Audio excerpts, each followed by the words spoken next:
Base. और यही same thinking और मेथड हमने इस टॉपिक पर भी यूज किया। हमने एकदम स्टार्ट किया इसके बेस से, एकदम फंडामेंटल्स। हे दोस्तों, तो वेलकम टू द घर। आज की जो व्लॉग है ना, वो 2-3 दिन का मिक्स व्लॉग है, क्योंकि मैंने ऐसे ही शूट किया है। हेलो, कैसे हो आप सब? Hello everyone and welcome to the घर। कैसे हैं आप सब? तो हैप्पी सैटरडे। आज सैटरडे है और आज मैंने सुबह से कुछ भी व्लॉग शूट नहीं किया है। बस ऐसे ही आज थोड़ा सा काम ही कर रही हूँ अपने घर के। और आज बहुत जल्दी उठ गई थी सुबह। तो ये देखो, ये वाली बुक स्टार्ट कर दी है, दशावतार, जो सपना लाई थी ना। तो इसके मैंने आज 30 या 33 पेजेस पढ़ भी डाले हैं। सुबह मॉर्निंग में अपना टाइम पे उठी थी मैं। एंड अभी बस पूरा दिन शूट नहीं किया, एडिटिंग कर ली, लेकिन पोस्ट नहीं कर पा रही हूँ क्योंकि बाहर है ना कुछ ऐसा साउंड वगैरह बहुत तेज़ से जा रहा है, कुछ माइक में बोला जा रहा है, तो उसकी वजह से वॉइस ओवर नहीं हो पा रही है। पार्थू यहाँ पे दूध पी रहा है और मैं अपने लिए चाय बनाने जा रही हूँ, लेकिन उससे पहले चाय हल्की आँच पे चढ़ा के मैं जा रही हूँ पूजा करने। और फिर देखते हैं इसके आगे कुछ ब्लॉग शूट होता है कि नहीं। और मेहंदी भी भिगा ली है, वही हरी वाली, आंवला, रीठा, शिकाकाई, भृंगराज, हिबिस्किस, 1 चम्मच नारियल तेल, चाय वाय पानी कुछ नहीं डाला है, नॉर्मल पानी से। तो इसको कल लगाऊंगी संडे को। तो ये लो, बस यहाँ चढ़ रखी है चाय और शाम हो चुकी है गाइस। ये देखो, पर बहुत नॉइज़ आ रहा है बाहर। और उसके बाद शायद कल स्टार्ट करूँ इस ब्लॉग को कंटिन्यू, या फिर अभी रात को करूँगी। ठीक है, कैसे हैं आप सब? होप आप सब अच्छे होंगे, स्वस्थ होंगे, खुश होंगे, मस्त। लो, गुड मॉर्निंग एवरीवन। तो नेक्स्ट डे है और आज है संडे। हैप्पी संडे आप सभी को। तो गाइस, पता नहीं मेरे मोबाइल में ना क्या दिक्कत आ रही है कि मैं बोल रही हूँ, बोलते बोलते बीच में आवाज़ बंद हो जाती है, कुछ सेकंड के लिए फिर से स्टार्ट हो जाती है। तो कभी ऐसा हो तो प्लीज़, ऐसा हमेशा नहीं हो रहा लेकिन लगभग हो रहा है। अभी मैंने बुद्धा जी वाली एक पूरी स्टोरी की वीडियो बनाई और वो सारी की सारी ही ख़राब हो गई है। अब मुझे नहीं पता मैं कैसे उसको सेंड करूँगी। बीच बीच में से जो मेन वर्ड्स हैं वो पूरे पूरे गायब हो गए, लेकिन थोड़े बहुत है भी, तो उसी तरह से देना पड़ेगा। खैर, तो अपना सुबह का सारा दिनचर्या हो चुका है, भी नहाना बाकी है, क्योंकि अभी हम जा रहे हैं मेहंदी लगाने सिर पे। तो ये देखो, मेहंदी भिगाई है और ये अनूप के भी और अपने भी लगाती हूँ। एंड उसके बाद पार्थू को उठाते हैं, मेहंदी लगाते हैं। और मैं ना हाथ में पन्नी बांधूंगी, ग्लव्स भी है, कुछ भी पहन के लिए, क्योंकि मेरे हाथ जो है ना फिर पूरे जाएंगे। ठीक है, बिंदी। तो दोस्तों, यहाँ सिर्फ अनूप के ना मैं मेहंदी नहीं, कल इंडिगो पाउडर भी लगाऊंगी और पूरा प्रोसेस आपको दिखाऊंगी कि कलर लगता है या नहीं। तो मैं first time Indigo powder try कर रही हूँ अनूप के सिर पे। पहले मेहंदी लगा लेते हैं। एंड ये कल मैंने भिगाई थी, आप सबको दिखाया था। तो बेचारे अनूप के तो सारे ही अंदर से बाल ऑलमोस्ट सफ़ेद हो गए, ऊपर की एक लेयर ही काली है। और यहाँ मैंने भी देखो क्या भयंकर तरीके से मेहंदी लगाई है अपने सिर पे। तो मैंने भी मेहंदी लगा ली है। और उसके बाद मैंने क्या किया, मैंने और पार्थू ने देखा स्टैनली का डब्बा। बहुत ही अच्छी मूवी है, आप में से आई एम श्योर बहुत सारे लोगों ने ऑलरेडी देख ली होगी। मैंने फर्स्ट टाइम देखी, मुझे बहुत अच्छी लगी। दूसरों के डिब्बे चढ़ता है, तेरी वजह से मेरा तो मैंने हेड वॉश कर लिया है और तभी यहाँ पे ना अनूप आए। बोला है कि एक ही जना स्ट्रिक्ट काफ़ी है घर में, आपने डैडी को भी बना दिया। तो भैया आज सुबह सुबह पार्थू ने मुझसे हाथ जोड़ के कहा और आंख में आंसू भर के, मैं वो सीन रिकॉर्ड नहीं कर सकती थी क्योंकि उसने अलाउ नहीं किया। वो हाथ जोड़ के कह रहा था, मम्मा आप खुद तो इतने स्ट्रिक्ट हो ही और आपने डैडी को भी बना दिया। ऐसा नहीं चलेगा, इस घर में एक स्ट्रिक रखो और एक को प्यार करने दो। डैडी इतने अच्छे थे, अब आपने कह दिया कि स्ट्रिक रहो इसके संग, वो भी मेरे संग बहुत ज़्यादा कड़क रहते हैं। तो मैंने कहा तू भी हमारे संग रह ले। तो हाथ जोड़ के कहता है, नहीं नहीं नहीं, आप ही काफ़ी हो, बस हम दोनों को तो प्यार से ही रहने दो। तो उसका मुंह देखो आप गाइस। कभी कभी पार्थू इतनी क्यूट बातें करता है ना कि मेरा मन करता है कि मैं रिकॉर्ड करूँ। और इस टाइम है ना, उसने मुझे साफ साफ कह दिया था, मम्मा रिकॉर्ड मत करो, मैं कोई कंटेंट नहीं हूँ, मैं आपसे बात कर रहा हूँ। तो गाइज़, मैं सच में बता नहीं सकती, पार्थू कभी कभी तो ऐसी बातें करता है ना कि दिल खुश हो जाता है। खैर, यहाँ पे फिर मैंने दिन का खाना बनाया। अनूप ने बोला मैं नहीं खाऊंगा, तो थोड़े से चावल पड़े हुए थे, तो मैंने पार्थू को बोला चल तू और मैं है फ्राइड राइस खा लेते हैं। यहाँ कॉफ़ी का एक डब्बा था, पूरी कॉफ़ी खाली करके उसको धो दिया है। रोटी का कपड़ा, और वो पौधा है ना बेचारा बहुत तकलीफ़ में है, तो मैं भी उसको ठीक करके ही रहूँगी, इसलिए उसकी निगरानी के लिए उसको सामने रखा हुआ है। यहाँ देख के आती हूँ कि पार्थू और अनूप कर क्या रहे हैं। तो ये देखो दोनों यहाँ बैठे हैं और आज मेरा गला कुछ बैठा बैठा सा है। खैर, ये रहे चावल और मैं यहाँ पे बिना किसी पत्ता गोभी गाजर वाजर के सिंपल फ्राइड राइस बनाऊँगी। इसके बाद खाना खा के ना हम लोग को बाहर जाना था। संडे वाला दिन जैसे मैंने कहा था ना कि हम जाएंगे, तो मैं हमें पार्थू के किसी काम से बाहर जाना था, तो हम लोग बाहर गए। और यहाँ पे पार्थू है ना मुझसे कह रहा है मम्मी आप हमेशा देर करते हो, तो वो दोनों मेरा वहाँ वेट कर रहे हैं। फिर आते हुए हम एक मॉल पड़ा था रास्ते में, वहाँ पे भी गए। और क्योंकि अब अनूप का बर्थडे आने वाला था, तो पार्थू ने बोला कि मैं डैडा को अपनी पसंद से एक गिफ्ट दिलाऊँगा। तो देखो सामने है पार्थू, पहले उससे मिलते हैं। मैं लड़की हूँ ना, लड़कियाँ टाइम लेती है ना। बस फिर अपना काम ख़त्म करने के बाद ये देखो मॉल में गए और लेंस कार्ट में फास्ट ट्रैक टाइटन सब जगह अनूप को चश्मे दिखाए। और उन्होंने जो पसंद किया वो पता नहीं कहाँ से ही पसंद किया, लेकिन हाँ ले दिया हमने। और फास्ट ट्रैक का लिया है अनूप ने। और सच बताऊँ तो पार्थू ने अपनी पॉकेट मनी में से दिलाया है। वैसे तो हम दोनों ने दिलाया, लेकिन ज़्यादा पार्थू ने दिलाया। सुनो, पुराण में कथा है कि हिरण्यकशिपु नाम का एक राक्षस था और उसका पुत्र था प्रहलाद।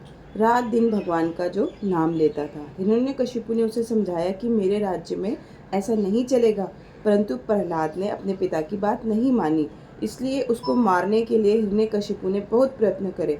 प्रहलाद पूर्ण निष्ठा और दृढ़ता से भगवान का नाम लेता रहा। प्रभु के विचार उसने कभी नहीं छोड़े। उसे ऊंचे पर्वत से गिराया गया, विषयुक्त सर्पों से दंश करवाए गए, मतलब उसको उसके पापा ने ना पहाड़ से गिरवाया, सांपों से कटवाया, ताकि वो भगवान का नाम ना ले, क्योंकि वो राक्षस थे ना। उबलते हुए तेल में डाला गया, फिर भी वह नहीं मरा। हर बार वह बच ही गया। तब उसके पिता ने क्रोधित हो उससे पूछा, तुझे कौन बचाता है? प्रहलाद ने कहा, भगवान जो सर्वव्यापक है। हिरण्यकशिपु ने पूछा, कहाँ है तेरा भगवान? प्रहलाद ने कहा, मेरे भगवान सर्वत्र सर्वव्यापक हैं। क्या इस खम्भे में भी तेरा भगवान है? प्रहलाद ने कहा, हाँ। हिरण्यकशिपु खूब क्रोधित हुआ और उसने तेज से उस खम्भे में एक गंदी दृष्टि डाली और एक लात मारी। उसी समय खम्भे में से क्रोध से भरे हुए विकराल रूप धारण करते हुए भगवान नरसिंह अवतार प्रकट हुए। उन्होंने हिरण्यकशिपु को मार डाला। नरसिंह का भयानक रूप देखकर कोई भी उनके सामने आने को तैयार नहीं हुआ। किसी की भी शक्ति नहीं थी कि उनके पास जा सके। अंत में प्रहलाद ने उनकी स्तुति की। प्रहलाद ने खूब पूजा करी और फिर उन्होंने प्रार्थना करी कि भगवान जी से आप शांत हो जाओ। नरसिंह जी को बहुत गुस्सा आ गया था ना बात, इसीलिए। समझ आया? हिरण्यकशिपु को वरदान था कि तुझे न पशु मार सकता है, न मानव मार सकता है, अथवा न कोई दानव ही मार सकेगा। न तू दिन में मरेगा, न तू रात को मरेगा। किसी भी शस्त्र से तेरी मृत्यु नहीं होगी। इसलिए भगवान ने संध्या काल में नर और सिंह यानी कि इंसान और सिंह का रूप लेकर अपने नाखूनों से उनको मार डाला। समझे कैसे मरे थे हिरण्यकशिपु? ऐसे करके उन्होंने नाखून से उनको चीर दिया था। हिरण्यकशिपु कौन थे? प्रहलाद के पिता। और प्रहलाद बहुत बड़े भक्त थे, बहुत बड़े। पता चला? तो जो भगवान की सच्ची भक्ति करता है, भगवान उसकी रक्षा करते हैं। अब जल्दी जल्दी करो। तो बस पार्थू के स्कूल जाने के बाद ये देखो मेहंदी लगाने के बाद कुछ भी कलर नहीं आया, क्योंकि मैंने आपको बताया है कि उनमें सब बहुत सारी चीज़ें जब मिलाते हैं ना तो वैसा कलर नहीं चढ़ता है। तो देखो ऑरेंज कलर ना नहीं हुआ। अब हमने लगाया इंडिगो पाउडर, और इंडिगो पाउडर लगाने के बाद अनूप के पूरे बाल काले हो गए गाइस। मुझे इतनी खुशी हुई कि मैं आपको क्या ही बताऊँ। तो अनूप भी बहुत खुश है, बोले बाबू मैं तो यही लगाऊंगा। एंड मैंने भी लगाया। तो देखो मैंने बिल्कुल आगे आगे बिल्कुल फ्रंट में जहाँ मेरे बाल है ना वहाँ लगाया, इधर पीछे की साइड नहीं लगाया। तो ये देखो सिर्फ इतना सा पोर्शन है, और अब देखते हैं क्या होता है। सो हे गाइस, मैं हेड वॉश करके आई हूँ और मेरे उसमें अच्छे से नहीं चढ़ा। अगर आप देखोगे तो ये रहा, ये मेरे सफ़ेद बाल आपको दिख रहे होंगे। यहाँ पे थोड़ा सा जूम करती हूँ, जूम ही नहीं हुआ। खैर ये देखो, तो मेरे ऊपर नहीं चढ़ा। पता है क्यों? क्योंकि मैंने कल वो होता है ना आईलाइनर, उससे ऐसे ऐसे किया था, तो उसमें हल्का सा जेल होता है, तो मस्कारा से ऐसे ऐसे किया था। तो उसके बाद मैंने ऐसे सुबह धो के लगाया, तो मेरे बिल्कुल भी नहीं चढ़ा, लेकिन अनूप के चढ़ गया है। और क्योंकि यहाँ के बालों में ना एक्चुअली ऑयल होता है, इधर से माथे से जाता है, तो यहाँ के बाल वैसे भी जल्दी से नहीं होते हैं। तो कोई बात नहीं, मुझे इतना इशू नहीं है। मैं तो अभी तो मैंने सोच लिया कि बिल्कुल भी मैं कलर नहीं लगाने वाली हूँ, यही लगाऊंगी। तो मुझे अच्छा लगा कि अनूप के कलर चढ़ चुका है, तो इंडिगो ने काम किया है। और मेरा भी अभी धीरे धीरे करके देखते हैं कितना टाइम लेता है, लेकिन आएगा तो ठीक है। मेरे इतने ज़्यादा सफ़ेद नहीं है, अनूप के बहुत ज़्यादा सफ़ेद हैं, तो अनूप को चाहिए था, तो अनूप के लिए गुड है। इंडिगो प्लस हीना अच्छा है। और बस दोस्तों आजकल कुछ मन नहीं हो रहा है शूट करने का, तो ऐसे ही शूट कर रही थी। तो ये देखो, नवरात्रि से एक रात पहले मैं और अनूप गए पूजा का सामान लेने के लिए, खाना वाना खा के। तो मुझे ये दिखा, प्लीज़ मुझे ये बताना, ये माता होते हैं क्या गुड़ी पड़वा? ये तो इतना पता चल गया है कि गुड़ी पड़वा के लिए है, पर ये माता है, इनको मंदिर में रख के पूजा की जाती है, क्या किया जाता है, मुझे इनके बारे में नहीं पता। तो मेरे जो महाराष्ट्रियन फ्रेंड्स हैं वो प्लीज़ मुझे बताना। और यहाँ हम MB रोड आए हुए थे, तो यहाँ से हमने पूजा का सामान वगैरह लिया। और अब मेरा मन कर रहा था, क्योंकि मौसम इतना अच्छा लग रहा था कि मैं तो घूमूंगी। तो ऑटो से जब हम गए ना, तो मैंने उनको बोला आप ऊपर जाओ, मैं थोड़ा सा वॉक करके फिर आती हूँ। तो ये गाइस, मैं और अनूप गए थे मार्केट, क्योंकि कल है नवरात्रे का सामान लेने। 2 दिन से मैंने कुछ भी शूट नहीं किया हुआ है। बस मैंने अनूप को बोला तुम ऊपर जाओ, मैं थोड़ा वॉक करके आऊँगी। अनूप तो अपने काम से बाहर थे दिन भर, तो उनको इसलिए नहीं बोला कि मेरे संग वॉक करो, लेकिन मैं करूँगी क्योंकि मैं नीचे बहुत ही कम उतरती हूँ इसलिए। तो चलो बात करते हैं थोड़ा सा आगे जाके। बात इसलिए वहाँ नहीं कर रही थी क्योंकि गाड़ी चलती है ना, तो फिर बहुत ज़्यादा नॉइज़ होता है। तो गाइस मैं तो आप लोग को बताना ही भूल गई कि जब मैं दांत के ट्रीटमेंट के लिए गई थी, उसके नेक्स्ट डे से ही ना मेरे मुंह से पूरी ब्लीडिंग बंद हो गई थी। और ये देखो, तो अभी बहुत ठीक है। मतलब उस टाइम तो ये हालत हो गई थी कि मैं उंगली भी लगा रही थी ना, तो भी बहुत ज़्यादा ब्लड निकल रहा था। बट अभी ऐसा कुछ नहीं है, बहुत ज़्यादा ठीक है। और मैंने एक नई चीज़ शुरू करी है, तो जब 30 दिन हो जाएंगे ना, तब मैं आप लोगों के संग शेयर करूँगी। और आज मैंने बहुत सारा ऑयल लगा रखा है, आज मैं सिर धोना भूल गई। खैर कल मंगलवार है, लेकिन धो लूँगी, अब तो कोई दिक्कत नहीं है। कल फास्ट है अनूप का और पार्थू का, तो कल शायद अनूप और पार्थू का फास्ट है। पार्थू रखेगा कह रहा है, क्योंकि कल उसकी छुट्टी है। मुझे लगा था स्कूल है, तो मैंने मना किया था। तो एक सेकेंड, तो सोच रही थी कि ढंग से शूट भी नहीं कर रही हूँ 2 दिन से, और आपसे बात भी नहीं। लेकिन गाइस पहले जब इन रोड्स पे हम चलते थे ना, बिल्कुल गाड़ी नहीं आती थी, लेकिन अब देखो हर एक सेकंड में बहुत ज़्यादा गाड़ी। मुझे लगता है जैसे अंदर का रास्ता है ना, इन लोग को पता चल गया कि ओ इतना शांत एरिया भी कोई हो सकता है। तो मैं आपसे बात ही नहीं कर पाई। बस फिर मैंने सोचा चलो इस व्लॉग को यहीं पे बंद कर देती हूँ, कल आती हूँ नए व्लॉग के साथ। यानी कि आज जैसे नवरात्रि है, तो नवरात्रि का व्लॉग शूट किया है अपने दोस्तों के लिए। सेकेंड के लिए भी गाड़ियाँ बंद नहीं हो रही है। चलो इस ब्लॉग को यहीं बंद करते हैं, वरना मैं बात ही नहीं कर पाऊँगी। कल मिलते हैं फिर और एक नई दिनचर्या के साथ। तब तक आप सब खुश रहें, स्वस्थ रहें, ऐसी मैं कामना करती हूँ। बाय बाय दोस्तों। वीडियो अच्छी लगेगी तो लाइक देना, चैनल पे न्यू है तो सब्सक्राइब करना। कल आती हूँ, बाय।